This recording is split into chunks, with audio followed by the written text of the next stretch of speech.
Tuan.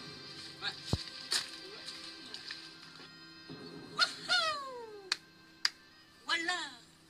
Amboi.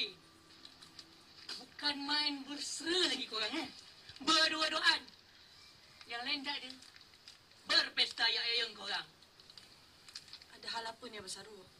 Datang nak beli ayam ke? Kena beli ke ayam? Bukan kat sini ayam dia percuma. Kau Fahal. Pandang kasut aku. Kat sini tak ada, tak? Kat KL ada. Aku pergi KL, pergi downtown beli.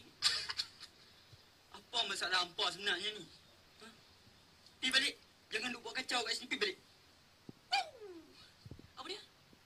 Aku tak berapa nak dengar. Oh, kau nak halau aku.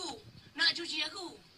Daria, kau tolong bagi tahu anak ikan kemeton kau ni. Siapa aku?